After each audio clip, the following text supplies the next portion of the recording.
Challenge number 4، 2 سالوں کی محنت کے بعد انجینئرز اور آرکیٹیکٹس آخر کار بلڈنگ کا اسٹرکچر آدھا کھڑا کر چکے تھے، لیکن جیسے جیسے بلڈنگ کا اسٹرکچر بڑھتا جا رہا تھا ویسے ویسے نئے چیلنجز سامنے آتے گئے۔ 1996 کی اینڈنگ میں بلڈنگ کا کنکریٹ اسٹرکچر تو ریڈی ہو چکا تھا، لیکن ڈیزائن پورا کرنے کے لیے اور بلڈنگ کو ارتھ کوئک پروف بنانے کے لیے ایک اسٹیل اسٹرکچر کی ریکوائرمنٹ تھی۔ یہ اسٹیل اسٹرکچر برج العرب کے پلرز کی سپورٹ تھی تاکہ یہ سارا اسٹرکچر ٹائٹلی آپس میں ہی جڑا رہے۔ چیف آرکیٹیکٹ ٹام رائٹ کے ڈیزائن کی ریکوائرمنٹ پوری کرنے کے لیے یہ ڈائیگنل اسٹیل ٹرس بنانے تھے۔ ڈیزائن پر دیکھنے میں تو یہ بہت سمپل لگ رہے ہیں، لیکن ان کو بنانا ایک بہت ہی مشکل ٹاسک تھا۔ یہ اسٹیل ڈائیگنل دبئی سے 15 کلومیٹر دور ایک فیکٹری میں تیار ہونا تھا اور اس پروجیکٹ کو چیف کانٹریکٹر میلکوم مرفی لیڈ کر رہے تھے۔ ہر ایک ڈائیگنل کی لمبائی ایئر بس A380 سے بھی زیادہ تھی اور ہر ایک کا وزن 10 روڈ رولر سے بھی زیادہ۔ یہ ڈائیگنلز ویلڈ کرنا تو شاید اتنا مشکل نہیں تھا، لیکن اس کو کنسٹرکشن سائٹ تک ٹرانسپورٹ کرنا واقعی بہت ہی ڈیفیکلٹ ثابت ہوا۔ ایک ڈائیگنل کو 3 ٹرکس کی سپورٹ سے 15 کلومیٹر دور کنسٹرکشن سائٹ پہ پہنچانا تھا۔ یہ کنوائے اتنا بڑا تھا کہ اس کے لیے سارا ٹریفک بھی روک لیا گیا تھا، لیکن جب یہ ڈائیگنلز کنسٹرکشن سائٹ پہ پہنچے تو ایک اور مصیبت گلے آ گئی۔ چیلنج نمبر 5، مسئلہ تھا کہ یہ بھاری بھرکم اسٹیل ڈائیگنلز 200 میٹر کی اونچائی تک کیسے چڑھائے جائیں گے۔ ہر ایک ڈائیگنل کا وزن 165 ٹنز تھا، جن کو 200 میٹر کی ہائٹ تک لفٹ کرنا تھا۔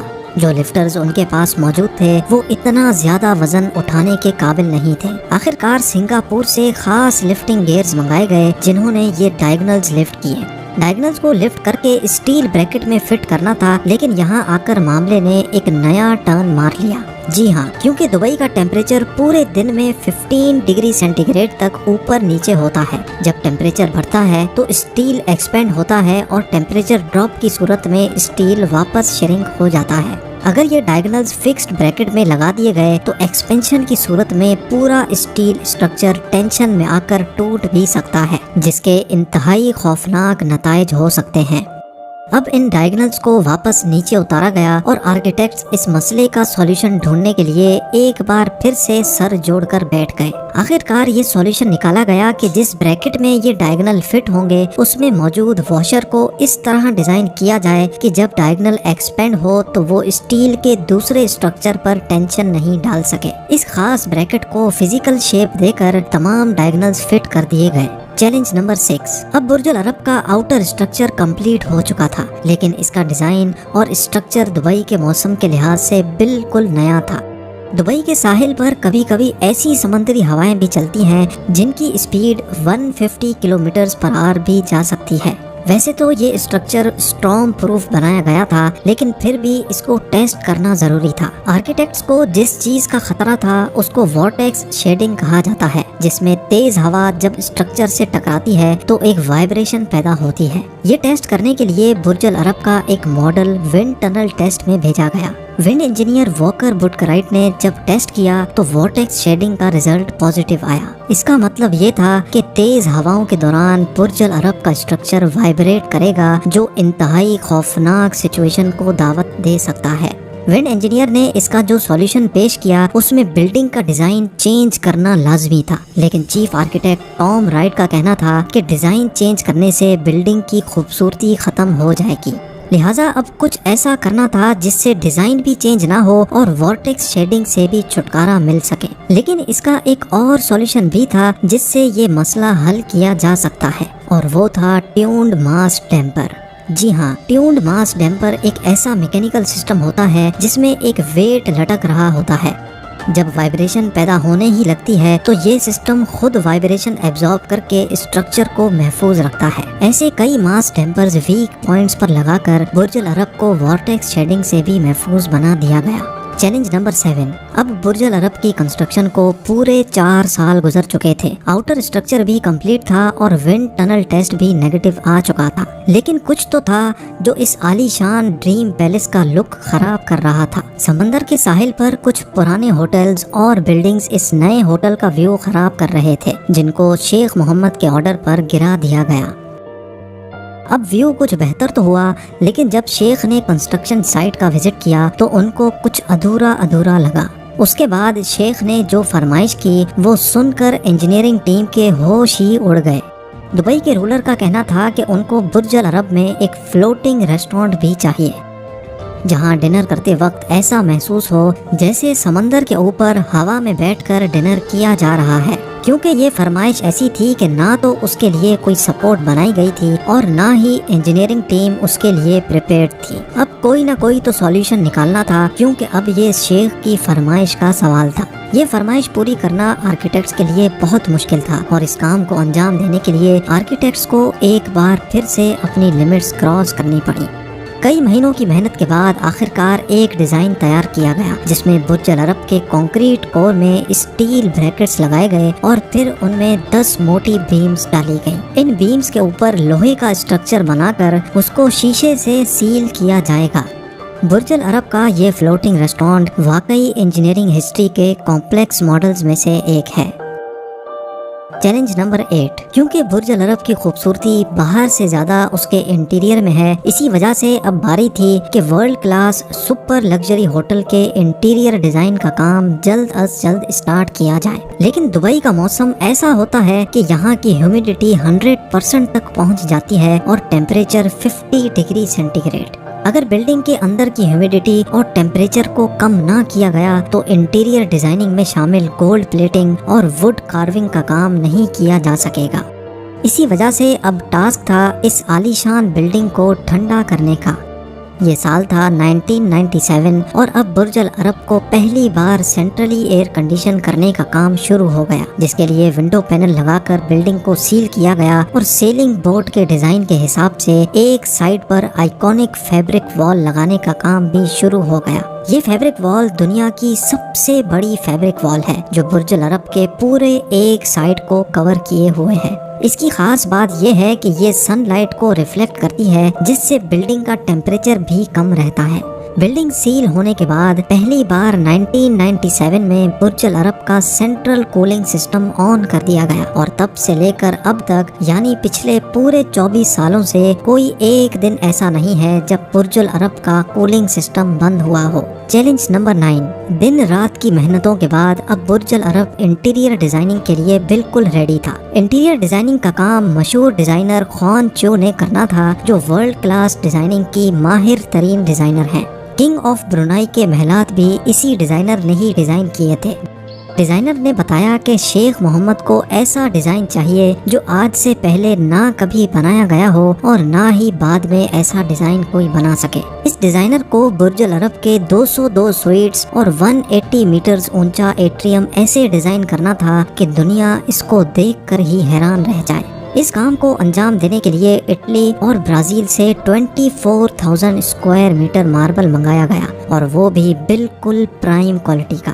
برج العرب میں جتنے ماربل لگنے تھے ان کی سائز 3 ساکر گراؤنڈ کے برابر بنتی ہے، اور آپ یقین نہیں کریں گے کہ جتنا ماربل منگایا گیا تھا اتنا ہی 24 کیرٹ گولڈ بھی منگایا گیا تھا، یعنی 24,000 اسکوائر میٹر یا پھر 3 ساکر فیلڈز جتنی بڑی گولڈ پلیٹنگ بھی منگائی گئی، کیونکہ کسی بھی چیز کو گولڈ پینٹ کرنا دبئی کے رولر کی شان کے ہی خلاف ہے۔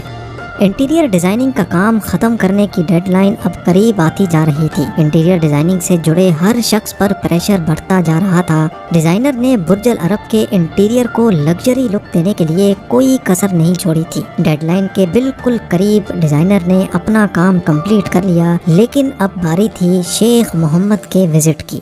جب شیخ نے بلڈنگ کا وزٹ کیا تو وہ اس عالی شان انٹیریئر ڈیزائن کو دیکھ کر حیران رہ گئے، لیکن ساتھ ہی انہوں نے ڈیزائنر پر ایک اور پہاڑ توڑ ڈالا۔ ان کا کہنا تھا کہ آپ نے اچھی کوشش کی ہے، لیکن یہ کمپلیٹ کب ہوگا؟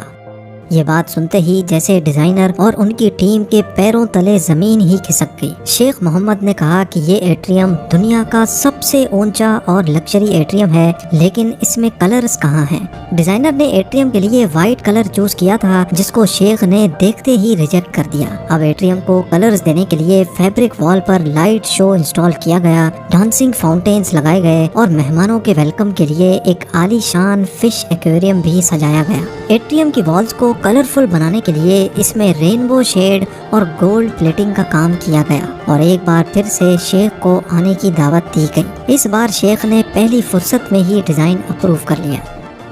اور ایسے دسمبر 1999 میں برج العرب کی یہ آئیکونک بلڈنگ کمپلیٹ کر لی گئی۔